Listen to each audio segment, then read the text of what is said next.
Surat Ali Imran ayat 19. 19. Dengan ini saya menyatakan nama saya Ridwan Rutul Faridiyah, agama sebelumnya Kristen, dengan kesadaran dan keikhlasan sendiri menyatakan memeluk agama Islam dengan mengucapkan 2 kalimat syahadat. Ya, sudah pernah dengar 2 kalimat syahadat? Sudah. Tahu artinya? Belum. Bangkit naik. Macam-macam ceritanya. Ya macam-macam. Setelah mereka bangkit baru dituhankan gitu. Bahkan awal-awal Kristen masih ada Kristen yang percaya begini. Ini namanya kelompok separatisme. Yesus sebelum dibaptis belum jadi Tuhan. Setelah dibaptis baru dia jadi Tuhan. Ketika dia disalib, yang diangkat Kristusnya bukan Yesusnya. Ada Kristen yang begitu. Kayak gitu. Namanya Kristen separatisme. Nanti ada lagi Kristen yang namanya modalisme. Modalisme itu artinya Bapa itu Yesus, Yesus itu Bapa. Gitu. Baru nanti keluar Trinitarianisme. Trinitarianisme 3 pribadi yang berbeda, 1 hakikat. Tapi waktu abad kedua Tertullianus bilang Yesus tidak setara dengan Bapa. Di abad keempat dikoreksi, disempurnakan oleh Bapak Gereja namanya Athanasius. Yesus itu setara dengan Bapa. Berarti awal-awal kekristenan yang saya tahu abad 40 itu gimana konsep? Yang mana? Tuhanannya. Kristen-Kristen awal. Yang katanya diburu oleh Paulus itu sendiri, iya. Ya, sebelum itu saya sebutkan dulu jenis-jenis Kristen awal. Ada Kristen yang namanya ikut Gnostik. Gnostik itu di dalamnya ada Kristen yang disebut dengan Kristen Basilidean. Kristen Basilidean ini menganggap penyaliban Yesus itu hanya sebuah ilusi. Yang disalib bukan Yesus, tapi Simon orang Kirene. Ada gospelnya di sini. Cuman nggak masuk ke dalam Bible. Nggak masuk. Ini namanya Nag Hammadi Scriptures, naskah-naskah Nag Hammadi. Nag Hammadi itu nama desa di Mesir.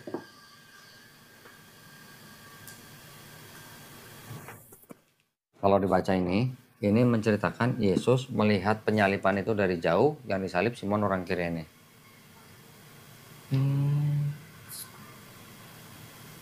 Berarti bukan menganggap Yesus sebagai juru selamat. Boro-boro Tuhan yang disalib aja bukan Yesus. Gitu. Ya, itu Kristen Basilidean. Itu masuk ke dalam kelompok Kristen Gnostik. Nanti ada lagi Kristen bukan Unitarian, Arianisme. Arianisme ini menganggap Yesus hanya ciptaan. Dia pernah tidak ada gitu. Karena dia adalah ciptaan. Jadi dia bukan Tuhan. Jadi kelompok Arianisme tidak menyembah Yesus sebagai Tuhan. Nanti ada lagi kelompok Nazarin. Nazarin itu adalah pengikut-pengikut Yesus dari kota Nazaret. Ada lagi Kristen Ebionite. Ebionite itu Kristen orang-orang Yahudi yang tidak makan babi, tetap disunat, tetapi tidak menyembah Yesus sebagai Tuhan. Mereka hanya menganggap Yesus sebagai pemimpin rohani gitu. Baru nanti ada Kristen yang mengikuti pemikiran Paulus. Kristen-Kristen yang disebut sebagai Kristen Paulin. Paulin itu yang mengikuti pemikiran Paulus. Dari 5 kelompok ini yang digandeng sama Kaisar Romawi, Kaisar Konstantin itu yang Paulin. Mereka yang akhirnya menjadi partner penguasa pada saat itu gitu. Nah, yang ini kan kalah semuanya berarti kan? Iya. Kalah, diburu, dipenjara, diungsikan dan segala macam. Yang berkuasa yang Paulin. Kemudian yang Paulin ini menjadi Kristen awal, pindah ke Romawi, menjadi agama yang legal di Romawi. Pertama legal di Romawi dikeluarkan Edict of Milan gitu kalau salah. Dekret Milan. Kristen boleh dianut di Romawi. Kira-kira tahun 313 Masehi itu. 380 Masehi Kristen dijadikan agama resmi negara Romawi, menjadi agama bangsa Romawi. Dikeluarkan dekret namanya Edict of Tesalonika. Kaisarnya udah ganti kaisarnya. Jadi Kristen tadinya yang hanya menjadi agama persaudaraan di wilayah Palestina, ketika dibawa ke Romawi menjadi institusi. Kalau ke Yunani menjadi filosofi, karena sama menggunakan filosofi Yunani, ya kan? Ketika menyebar ke seluruh Eropa udah jadi institusi. Ketika nyebrang ke Amerika dibawa sama orang-orang Kristen Eropa, di Amerika menjadi apa? Menjadi industri. Betul gak jadi industri? Iya benar. Coba kalau Natal kayak apa gitu kan? Itu kan industri gitu.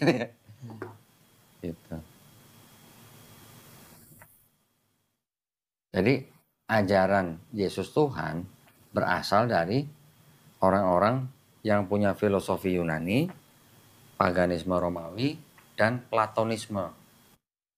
Platonisme ini juga berasal dari Yunani juga. Ada sebuah buku, tulisannya Santo Agustin.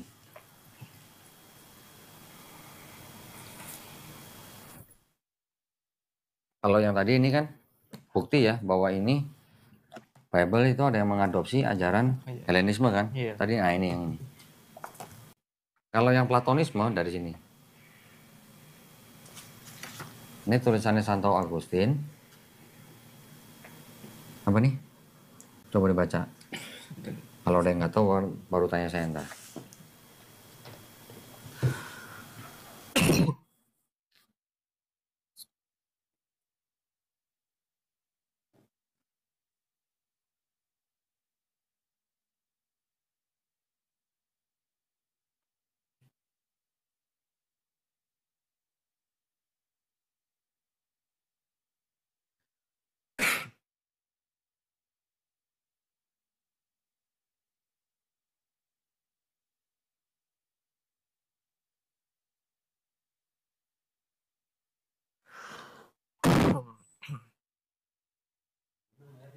Iya loh, dari tadi nggak minum.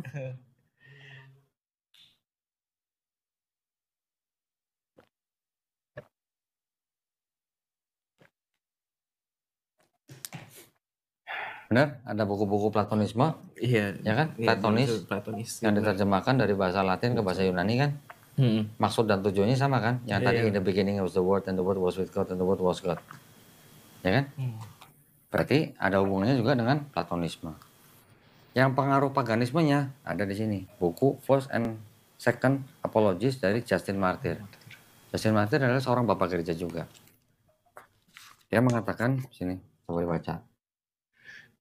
Bisa.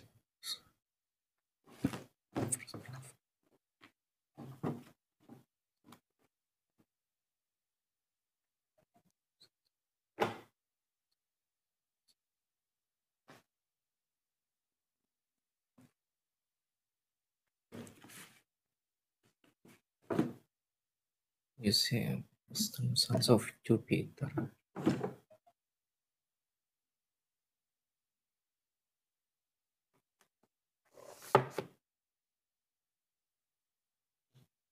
Paham maksudnya?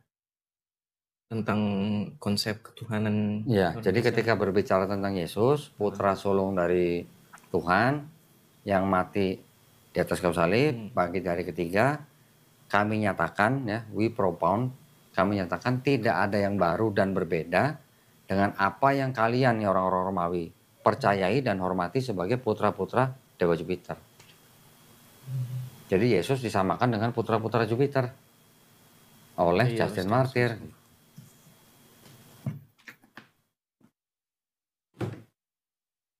Ya kalau Jupiter kan berarti kan tadi Romawi, paganisme Romawi. Yang ini tadi Helenisme, yang ini tadi Platonisme. Banyak banget versinya. Ya memang harus. Iya, ngadopsi. Harus apa ya? Harus lengkap. Kalau nggak lengkap nanti tanggung. Nanti kalau mau belajar lagi bisa. Saya bisa punya bukti-bukti yang lain untuk membantah bahwa Yesus dinubuatkan di Perjanjian Lama. Semua saya sudah ada bantahan.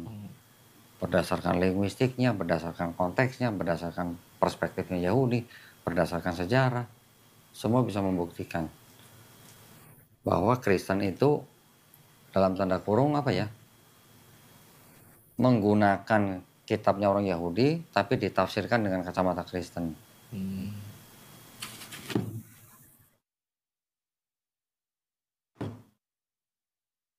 Ya sebenarnya sih nggak perlu bicara panjang lebar begini ya. Bicara panjang lebar ini kan hanya untuk meyakinkan. Iya, Pak. Ketika kita baca ayat ini pasti tidak asli, udah cukup sebenarnya. Buat saya udah cukup.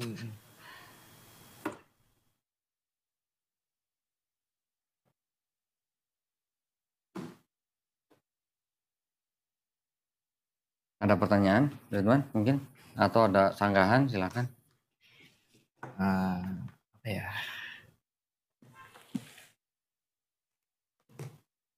Atau ada keinginan seperti apa gitu? Setelah mengetahui hal-hal seperti ini, apa yang bisa kita bantu?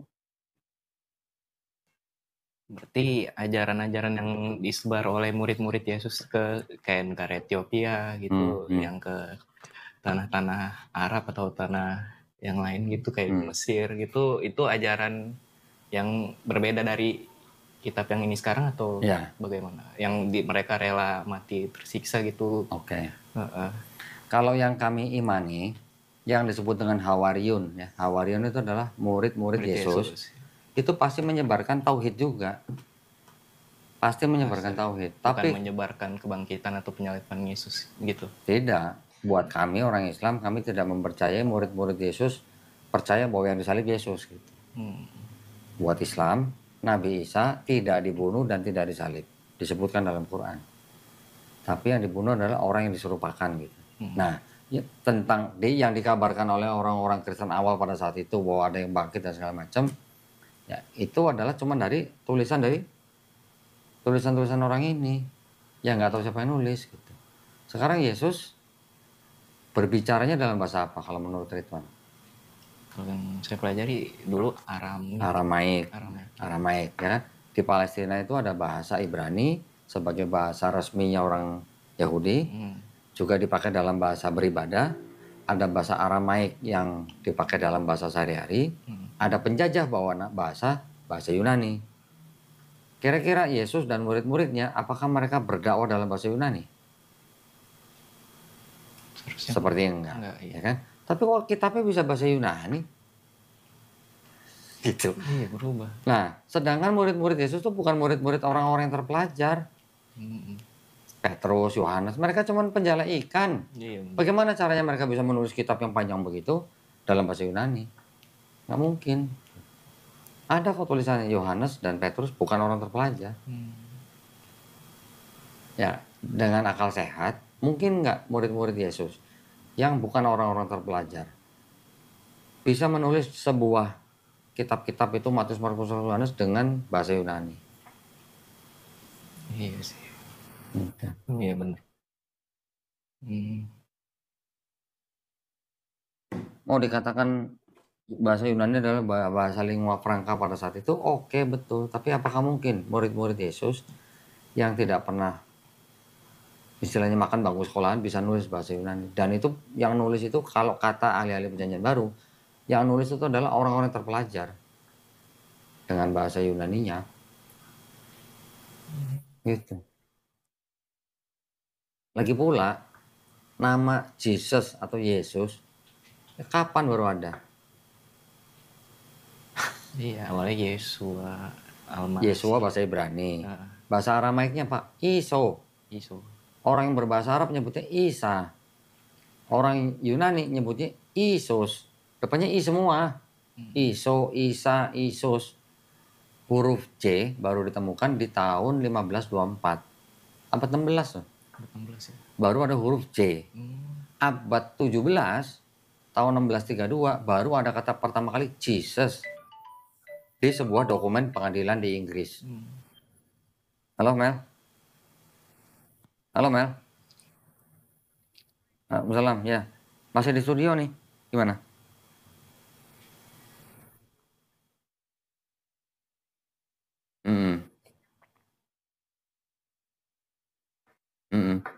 Ya alhamdulillah. Oke. Kalau gitu gini aja. Kalau memang Ustadz Agus sudah datang belum? Udah datang. Nah, kalau udah datang, ya udah Ustadz Agus aja yang sahadatin. Minta foto KTP-nya. Iya, nanti kita kirimin sertifikat. Kita kirim ke keluarganya. Adanya apa? Kebaca masih. Ada tulisan Kristennya. Oh, Katolik. Ya udah, Ustadz Agus aja yang sahadatin. Lo rekam ya. Lo rekam, nggak usah. Nanti bilang sama keluarganya, kita kirimkan sertifikatnya. Nanti kalau perlu pembinaan kita bantu, gitu aja. Ya, kabarin ya nanti ya. Oke, ya, Assalamualaikum. Itu sertifikatnya harus dikirim Enggak, bisa langsung dibikin tuh udah dibuat, bisa langsung di print. Enggak, dikirim ke keluarga. Enggak dong, ke yang bersangkutan dong. Oh. Kalau ini ada kasus, ada seorang ibu-ibu yang mensadatkan suami sirinya. Suami sirinya malah nggak bertanggung jawab, masukin ke rumah sakit, nggak bisa dihubungin. Sedangkan ibu ini tidak mau kembali ke agama lamanya. Tapi ada keluarganya yang muslim datang gitu. Iya. Oh ya, saya mau diskusi juga Pak. Soalnya kalau saya maunya belum siap beritahu ke keluarga ataupun orang tua. Iya. Nah, karena pengadut Kristen yang keras banget mereka gitu. Apalagi ibu sendiri gitu. Nggak apa-apa. Iya. Gini. Nanti kita bisa bantu gini. Kalau dalam hal, ini kan dalam hal iman ya. Dalam hal iman, yang penting sekarang buat Ridwan kalau memang sudah menerima Islam sebagai agama yang benar, satu-satu yang benar, terus mau masuk Islam, nanti setelah itu ada masalah apa kita bantu. Pasti kita bantu. Butuh pengacara aja kita sediain pengacara. Gratis. Nggak perlu bayar. Tapi kalau memang harus menghadapi orang tua yang menentang, bener-bener menentang sampai mengancam bunuh diri. Sampai mengancam itu? Iya, dia kalau saya masuk Islam. Berarti kalau begitu, itu kan bisa menjadi masuk ke dalam ranah hukum. Kita pun bisa sediain pengacara. Bahkan kalau diusir dari rumah pun kita sediain rumah sementara. Sampai begitu. Jadi jangan khawatir, kita di yayasan itu, di belakang kita itu umat Islam yang membantu orang-orang untuk masuk Islam. Tapi kalau beneran bunuh diri, saya mungkin sebagai anak juga nggak mungkin. Yang ngancam bunuh diri ibu ya? Iya. Biasanya itu hanya gertak. Biasanya sih begitu, hanya gertak. Belum tentu dia berani melakukan. Tapi kalau saya benar-benar dibenci, mah. Dibenci? Nggak apa-apa, mendingan milih dibenci keluarga apa dibenci Allah SWT. Iya sih. Nah, gini. Segala sesuatu yang mungkin Ridwan sekarang takut, itu belum tentu terjadi. Belum tentu terjadi. Banyak dulu orang-orang begitu, saya takut begini, takut begitu. Ternyata ketika dia berhadapan dengan keluarganya, ternyata nggak sampai terjadi. Yang terjadi pun ada. Tapi ketika terjadi, kita siap bantu. Kita siap bantu. Butuh bantuan apa? Kasih tahu kita. Bentar ya. Ya Mel. Ya. Tahu sih sebenarnya, cuman bisa nggak ngerekam di rumah sakit kan nggak boleh. Ya, setahu gua nggak boleh. Jadi di kita yayasan, kita selalu siapkan bantuan untuk orang yang masuk Islam. Baik itu bantuan materi dan non materi. Tapi keputusan untuk ini Melisa, sebentar ya. Halo ya. Nah, ya udah nanti habis ini selesai ini gua ke situ sama Erik. Ya. Berarti keputusan saya untuk memberitahu kalau bahwa saya udah Islam ke keluarga saya itu keputusan milik saya sendiri. Iya, Pak. Terserah. Keputusan tim. Bukan. Terserah Ridwan cari waktu yang paling tepat, paling enak, paling nyaman untuk memberitahu keluarga. Itu terserah kapan ngasih taunya. Ada mualaf-mualaf kita yang memberitahu orang tuanya baru 2 tahun kemudian ada. Baru 2 tahun kemudian? Setelah 2 tahun kemudian baru ada. Tapi kan harus hati-hati. Hati-hatinya dalam arti apa? Di dalam rumah kamu ada nggak makanan yang haram? Terus kamu bisa sholat nggak di rumah? Gitu. Iya. Kan kewajiban kita sholat masalahnya. Ada mualaf kita 2 tahun baru dia ngasih tahu orang tuanya sholat yang ngumpet-ngumpet. Kalau udah makanan babi dia nggak makan, dia keluar gitu. Ada yang begitu. Ada yang kayak gitu. Tenang aja, itu kita pasti lindungin. Kita tidak akan menuntut, kamu harus kasih tahu orang tua. Enggak lah. Enggak ya Pak ya? Enggak. Gitu. Kamu harus cari waktu sendiri. Kapan kamu bisa kasih tahu? Iya, selama mungkin itu nggak apa-apa. Selama tidak membahayakan. Iya. Saya mau mempertimbangkan dulu emosional ibu saya yang masih itu, Pak. Siapa tahu juga bisa mendakwahi juga. Iya. Kasih tahu, Mah, Yesus sunat loh, Mah. Kenapa Ridwan nggak sunat, Mah? Gitu misalnya. Contoh. Itu kan contoh-contoh kecil. Mah, Yesus ternyata sujud loh, Mah. Kenapa kita nggak pernah sujud ya? Gitu. Iya. Yesus puasa loh, Mah. Yesus nggak makan babi loh, Mah. Hal-hal kecil seperti itu bisa mengubah pikiran manusia. Benar. Nah, kalau mau minta ayat-ayatnya tinggal ngomong sama saya kasih. Banyak ketakutan seperti itu, tapi tidak semuanya terjadi kok. Tenang aja. Iya, Pak. Bahkan kalau sampai diusir, kasih tahu saya. Keluar kamu dari rumah, kasih tahu saya. Diusir enggak, karena saya udah pisah juga, karena saya ngekos.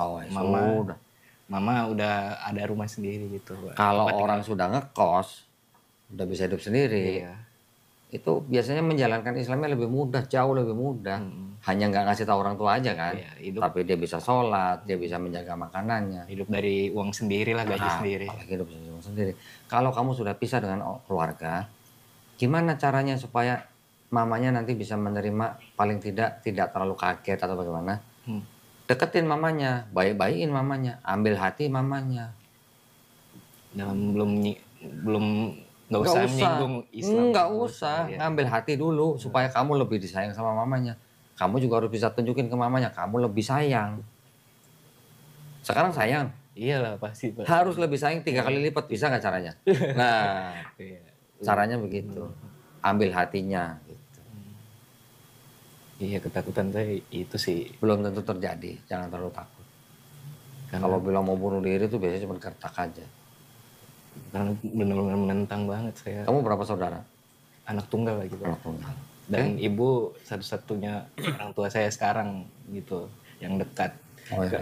Iya. Papa? Paling dekat ya ibu saya, keluarga satu-satunya. Papa udah pisah gitu. Oh, papa sama mama udah pisah? Udah pisah. Nggak cerai secara hukum dan agama, tapi pisah karena nggak bisa cerai gitu kan. Ya. Nah itu juga salah satu yang bisa dipertanyakan kan. Di Kristen nggak boleh cerai, tapi kenapa di catatan sipil banyak orang Kristen cerai? Iya. Di Islam boleh cerai nggak? Boleh, tapi dibenci Allah SWT. Tapi boleh. Bedanya di situ. Iya. Jadi kayak gitu, Pak. Nggak mau. Nggak apa-apa. Berarti hak saya sendiri untuk mau kapan pun ngasih tahu hak saya sendiri apa ya? Iya. Makanya saya takut publis muka saya ke YouTube, takut keluarga atau teman-teman saya kaget gitu, Pak, dan memberitahu ke mama saya itu. Kita tidak akan membahayakan orang yang masuk Islam. Nah, kita kan tugasnya membantu, bukan membahayakan. Iya, Pak. Kalau untuk ditayangkan di YouTube itu hanya untuk syiar agama. Iya. Siapa tahu dari pembicaraan tadi kita tuh ada orang nonton, dia bisa berpikir, kemudian dia menyatakan masuk Islam, kamu juga dapat pahala. Iya. Itu istilahnya. Iya benar. Kalau kamu nggak mau ditampilkan mukanya, nanti sama editor bisa ditutup, mau diganti muka siapa juga bisa ya. Pesan aja mau ganti muka siapa, Rik. Mau Harry Potter bisa. Atau cuma mau di blur juga bisa. Bisa itu. Kelihatan muka aja. Bisa. Mudah-mudahan suara nggak dikenali gitu. Suara diganti bisa, Rik ya? Bisa, suara juga bisa diganti. Tenang aja. Kita bisa bantu. Yang bisa kita bantu, kita pasti bantu. Dan kita tidak mau membahayakan si calon mualaf itu. Iya, Pak. Ya udah. Yang penting kamu yakin masuk Islam atas kemauan kamu sendiri. Iya, Pak. Ya? Iya. Alhamdulillah. Nanti kita bantu. Bentar ya. Ini kita mau pergi nih soalnya nih. Bukan, iya, Pak. Bukan bermaksud mau ngusir. Enggak, Pak. Enggak apa-apa. Ini masalah juga ada orang mau masuk Islam, dia juga tertahan di rumah sakit. Baik, kita langsung aja mulai ya. Sebenarnya tadi saya dapat infonya bahwa Ridwan ini datang mau bersahadat. Tapi kan tadi Ridwan bilang mau diskusi dulu. Iya, nggak ada masalah, kita layanin. Mau diskusi dulu, bahkan ada yang 7 jam, 5 jam juga kita layanin. Yang penting masuk Islam dengan keyakinan yang penuh gitu ya. Iya, Pak. Jangan ada keraguan-keraguan. Ya, ini tadi jadi sertifikatnya sudah dibuatin. Oh ya, bawa KTP nggak? KTP Tadi udah dibalikin belum KTP? Bentar. Saya cuma mau cocokin, takut salah di sini. Ini, Pak. Nah, Ridwan Rudolf Aditya, betul ya? Iya, Pak. Kok ada Rudolf ini? Nama baptis kayaknya. Oh, baptis? Iya. Oke. Ya, KTP Jakarta Timur. Ini sertifikat sudah dibuat, jadi Ridwan tinggal hanya membacakan dari sini. Pernyataan memeluk agama Islam, dan seterusnya sampai sini, sampai dengan ini saya, nama, siapa, agama sebelumnya apa, dengan kesadaran ini dibaca sampai 2 kalimat syahadat, baru saya tuntun syahadat. Oh, saya baca dari sini. Iya. Oh, ya. Oke, silakan. Pernyataan memeluk agama Islam, sesungguhnya agama yang diridhoi di sisi Allah hanyalah Islam. Dengan ini saya surat menyatakan surat Ali Imran ayat 19. Dengan ini saya menyatakan nama saya Ridwan Rutul Faridiyah. Agama sebelumnya Kristen dengan kesadaran dan keikhlasan sendiri menyatakan memeluk agama Islam dengan mengucapkan 2 kalimat syahadat. Ya, sudah pernah dengar 2 kalimat syahadat? Sudah. Tahu artinya? Belum. Artinya kan 2 kalimat syahadat itu kan asyhadu alla ilaha illallah wa asyhadu anna muhammadar rasulullah. Artinya itu aku bersaksi tiada Tuhan selain Allah dan aku bersaksi Nabi Muhammad adalah utusan Allah. Udah itu aja. Menerima nggak artinya itu? Iya. Ya, menerima dalam hati ya, dengan ikhlas dan ridho ya. Iya. Baik, kalau gitu sekarang saya tuntun syahadat. Ikuti kalimat yang saya akan ucapkan dalam bahasa Arab, nanti dilanjutkan dengan terjemahan bahasa Indonesia. Iya. Ya. Bismillahirrahmanirrahim. Asyhadu. Ikutin saya dulu, dengerin saya dulu baru diikutin ya. Oh ya. Asyhadu. Allah ilaha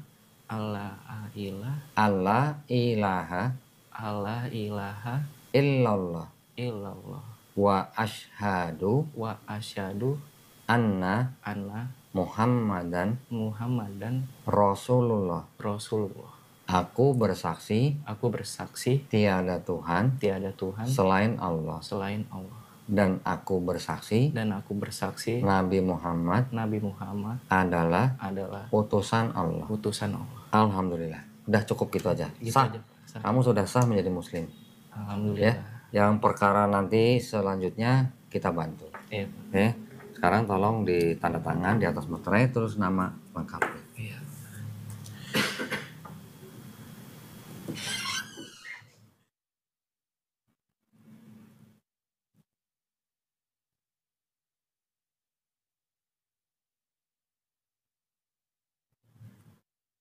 Ya, ini nanti pulang, ini tinggal ditempel foto sendiri ya.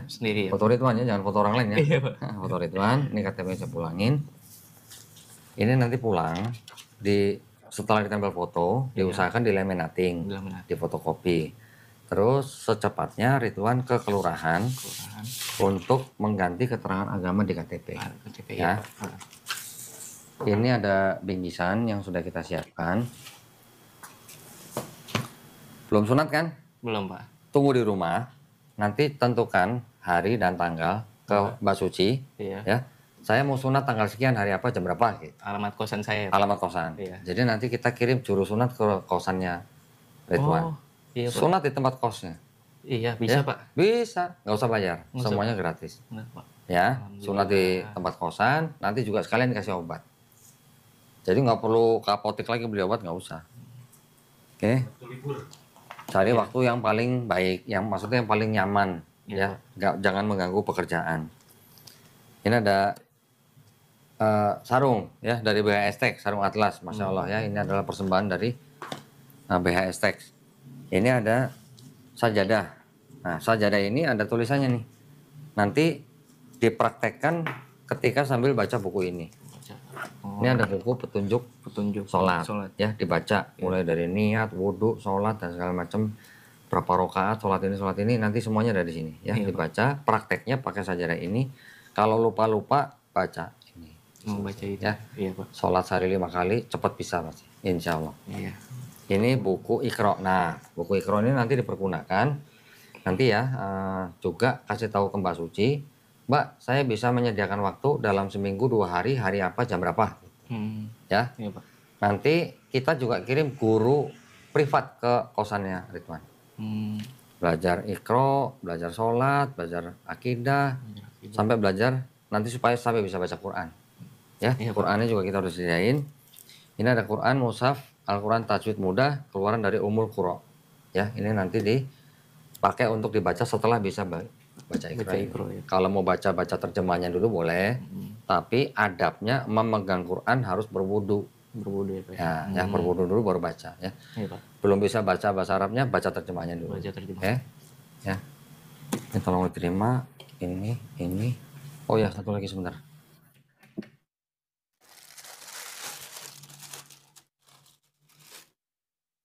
Ada sejumlah uang, jumlahnya nggak banyak. tolong diterima, ini adalah uang zakat. Khusus untuk orang-orang yang baru masuk Islam seperti Ridwan ini. Nggak apa-apa kok. Nggak boleh nolak, jangan sombong. Nggak boleh Ya, sombong. nanti mau disedekahkan ke siapa boleh. Ya, tapi ini adalah hak untuk orang-orang yang baru masuk Islam. Baru masuk Islam. Masukin sini ya. Iya Pak. Silahkan nanti mau buat beli apa peci atau apa boleh. Buat editor boleh. Buat editor juga boleh. Ya. Iya Pak. Karena mualaf atau orang yang baru masuk Islam itu adalah orang-orang salah satu kelompok yang berhak menerima zakat. Ya. Ini saya masukin sini aja ya. KTP-nya tolong disimpan. Oke, ini nanti semuanya buat Ridwan. Ada yang mau saya sampaikan begini. Di dalam Islam, kita memahami bahwa setiap bayi yang lahir, sebenarnya dia muslim. Karena dia fitrah. Fitrah itu artinya sifat asal manusia, dia suci, bersih. Muslim artinya dia orang yang berserah diri hanya kepada yang menciptakan dia. Bayi lahir bisa apa? Nggak bisa apa-apa. Dia tumbuh besar karena dititipkan kepada orang tuanya. Ketika bayi itu nanti besar, mungkin dia menjadi Yahudi, Nasrani, atau Majusi karena orang tuanya. Ya. Iya. Dia ibaratnya dikafirkan oleh orang tuanya. Tetapi ketika bayi itu nanti besar, dia mendengar Islam, dan menerima Islam, bahkan dia sampai masuk Islam seperti Ridwan sekarang, sebenarnya Ridwan bukan pindah agama. Tapi Ridwan kembali ke fitrah manusia. Ya, jadi jangan bilang pindah agama, kembali ke fitrah. Kalau masalah administrasi boleh disebut pindah agama. Tapi kalau masalah apa nih namanya akidah kita tuh sebenarnya bukan pindah agama tapi kembali ke fitrah manusia. Satu lagi, setiap manusia yang bukan Islam, ketika dia bersahadat dengan sungguh-sungguh dan atas kemauan sendiri, itu sebenarnya dia adalah dosa-dosa dia dari mulai akil balik sampai dia bersahadat itu insya Allah dihapuskan. Dalam Islam kita begitu. Tetapi kebaikan yang pernah dia lakukan dari mulai akil balik sampai dia bersahadat tetap dicatat sebagai pahala kebaikan. Tetap dicatat. Tetap dicatat. Jadi tetap punya modal kebaikan. Tapi dosa-dosa dibuang. Alhamdulillah. Ya, alhamdulillah itu artinya segala puji hanya milik Allah SWT. Ya, jadi ini adalah kabar gembira buat Ridwan.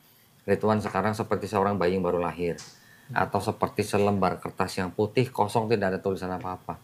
Ridwan yang berhak menulis dengan segala amalan kebaikan. Menulis dengan segala ibadah yang diperintahkan. Ya, isi semuanya dengan kebaikan untuk modal kita kembali ke Allah SWT. Ya, insya Allah setiap ada pertanyaan atau ada masalah yang berhubungan dengan kemualafan Ridwan, jangan ragu-ragu, jangan sungkan-sungkan hubungin Suci atau saya. Oke Pak. Kita pasti bantu. Baik Pak. Ya, urusan itu semua. Sunat nanti janjian sama Suci. Yang sunat bukan Suci ya, nanti kita kirim guru ya. Belajar apa namanya Iqra juga seminggu 2 kali, setiap pertemuan 90 menit. Itu juga nggak bayar, dari kita semua yang bayar. Pokoknya harus sampai bisa baca Quran. Iya Pak. Janji ya? Iya janji Pak. Alhamdulillah. Baik. Kalau gitu terima kasih banyak ya perhatiannya atas perhatiannya buat para pemirsa. Buat para pemirsa juga yang ingin membantu perjuangan dakwah kami bisa mengirimkan ke Bank Muamalat dengan nomor rekening 30 30 300 300. Waduh, keren ya. Atas nama Yayasan Garda Mualaf Indonesia. Insya Allah partisipasi para pemirsa diterima di sisi Allah SWT sebagai amal jariah ya. Amin ya rabbal alamin. Baik, kita pamit undur diri. Oh ya, sebelumnya kita doa ya. Iya Pak. Ridwan sebagai orang yang dosanya sekarang 0, nanti tolong doain saya, doain teman-teman, doain penonton. Dosanya 0. Dosa saya udah banyak. Dosa kita teman-teman di sini udah banyak. Dosanya Ridwan hari ini 0. Jadi kalau orang dosanya 0 pasti doanya dikabulkan. Ya, doain saya, doain teman-teman, doain penonton supaya kita semuanya istiqomah. Istiqomah itu artinya kita konsisten. Dan juga doakan kita semuanya husnul khotimah. Husnul khotimah itu artinya mati dalam keadaan baik atau mati dalam keadaan muslim.